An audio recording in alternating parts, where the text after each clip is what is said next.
നമസ്കാരം. പോസിറ്റീവ് തിങ്സിലേക്ക് സ്വാഗതം.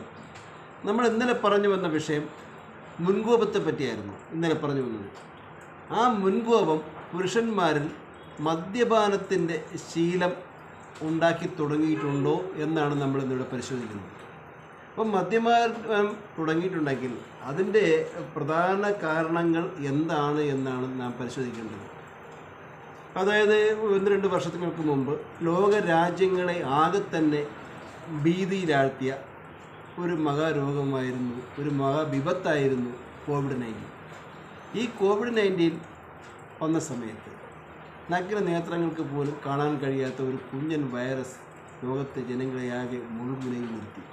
അതിനുശേഷം കോവിഡ് അനന്തരത്തിന് ശേഷം പല രീതിയിലുള്ള സൈഡ് എഫക്റ്റുകളും രോഗങ്ങളുമൊക്കെ പല രീതിയിൽ ബാധിച്ചിട്ടുണ്ട്. ചിലർക്ക് ഉറക്കക്കുറവ്, ചിലർക്ക് കൈവേദന, ചിലർക്ക് മറ്റ് പല രീതിയിലുള്ള അനുബന്ധമായിട്ടുള്ള ചെറിയ ചെറിയ അസുഖങ്ങളൊക്കെ പെട്ടിട്ടുണ്ട്.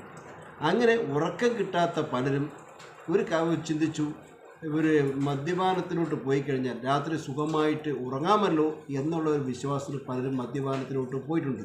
അത് അവരുടെ വിശ്വാസം. അങ്ങനെ സംഭവിക്കുമല്ലെന്ന് എനിക്കറിയില്ല. പക്ഷേ അങ്ങനെയാണ് പലരുമായിട്ട് സംസാരിച്ചതെന്ന് അറിയാൻ കഴിഞ്ഞിട്ടുള്ളത്, ഉറക്കക്കുറവ് കാരണം.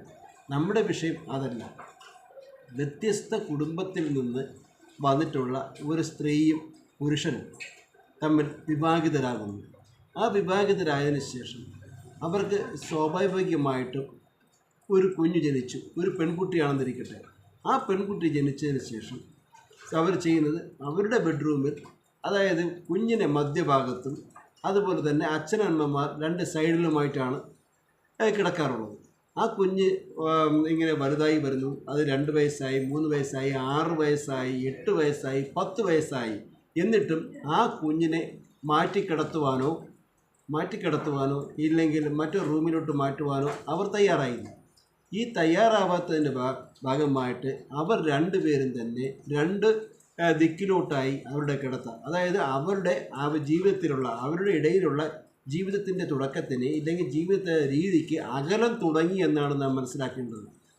ആ അകലം വളരെയധികം അവരെ 2 പേരെയും നേരത്തെ ഉണ്ടായിരുന്ന ബന്ധങ്ങളിൽ ഉലച്ചിൽ സംഭവിച്ചു എന്നാണ് പറയേണ്ടത്. അവരുടെ ചിന്തകളിലും അവരുടെ പ്രവർത്തനങ്ങളിലും മറ്റുമെല്ലാം തന്നെ ആ ചിന്തകളൊക്കെ തുരുമ്പ് പിടിച്ച ചിന്തകളായി അവസാനിച്ചുകൊണ്ടേയിരിക്കുന്ന ഒരവസ്ഥ നാം കാണേണ്ടതുണ്ട്.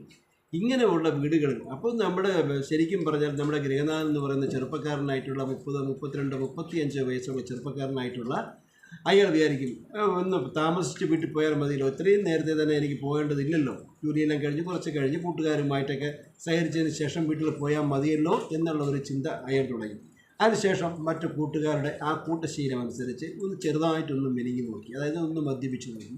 2ാമത്തെ ദിവസം കുറച്ചുകൂടെ കൂടി, 3ാമത്തെ ദിവസം കൂടി. പിന്നെ മദ്യപാനം ഇല്ലാതെ വീട്ടിൽ പോകാൻ കഴിയാത്ത ഒരു സ്ഥിതിയിലായി. കാരണം വീട്ടിൽ ചെന്ന് കഴിഞ്ഞാൽ സുഖമായിട്ട് കിടന്ന് ഉറങ്ങാമല്ലോ എന്നുള്ള ഒരു ധാരണ ഇവർക്കുണ്ടായി. അതിനുശേഷം മറ്റു പലർക്കുണ്ടായിരിക്കുന്ന മറ്റൊരു കാര്യം എന്ന് വെച്ച് കഴിഞ്ഞാൽ അവർക്ക് ശാരീരികമായിട്ടുള്ള ബലഹീനതകൾ മറച്ചു വയ്ക്കാൻ വേണ്ടി മദ്യത്തെ ആശ്രയിക്കുന്ന ഒത്തിരി ചെറുപ്പക്കാർ, നമ്മുടെ ചെറുപ്പക്കാരും അതുപോലെ തന്നെ പുരുഷന്മാരുമുണ്ട്.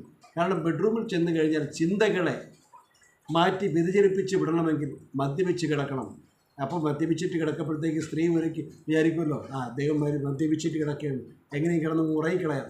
അങ്ങനെ ഓരോ ദിവസവും ശരീരത്തിൻ്റെ ശാരീരിക ആവശ്യങ്ങൾ മറച്ചു വെച്ചുകൊണ്ട്, ആ കഴിവില്ലായ്മ മറച്ചു വെച്ചുകൊണ്ട് മദ്യപാനത്തിലോട്ട് പോകുന്നവരും കുറവല്ല. അതിനൊക്കെ ഇന്ന് മെഡിക്കൽ സയൻസിൽ പല രീതിയിലുള്ള ട്രീറ്റ്മെൻറ്റുകളുണ്ട്. അതൊക്കെ ചെയ്ത് നമുക്ക് മാറ്റാവുന്നതേ ഉള്ളൂ. സുഖകരമായിട്ടുള്ള ഒരു ദാമ്പത്യ ജീവിതം നമുക്ക് നയിക്കാവുന്നതേ ഉള്ളൂ. ഇന്ന് തന്നെ നമ്മൾ ചെയ്യേണ്ടത്, നമ്മുടെ അടുത്താണ് ഈ കുട്ടി കിടക്കുന്നതെങ്കിൽ കുട്ടി മാറിക്കിടക്കാൻ തയ്യാറല്ല. അതിൻ്റെ കാരണം എന്താണ്? കുട്ടിക്ക് മാറിക്കിടന്നാൽ രാത്രി കിടക്കുമ്പോൾ ഭയമാണ്, പേടിയാണ്, എന്നെ ആരോ ഭയപ്പെടുത്താൻ വരുന്നതെന്നുള്ള തോന്നലാണ് ആ കുട്ടിയിൽ ഉണ്ടാക്കിയിരിക്കുന്നത്.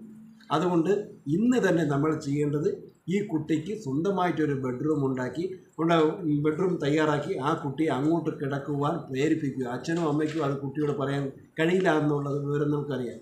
അതിന് ശേഷിയുള്ള നമ്മുടെ വീട്ടിലെ അമ്മാമ്മ, അത് കുട്ടിയുടെ അങ്കിളോ അതല്ലെങ്കിൽ അമ്മാമ്മയോ അപ്പനോ ആരാണെന്ന് വെച്ചാൽ കുട്ടിയോട് കാര്യങ്ങൾ പറഞ്ഞ് മനസ്സിലാക്കി അതിനെ മാറ്റുമ്പോൾ എന്താണ് സംഭവിക്കുന്നത്? കുട്ടിയുടെ മനോധൈര്യം കൂടുകയും ചെയ്യും.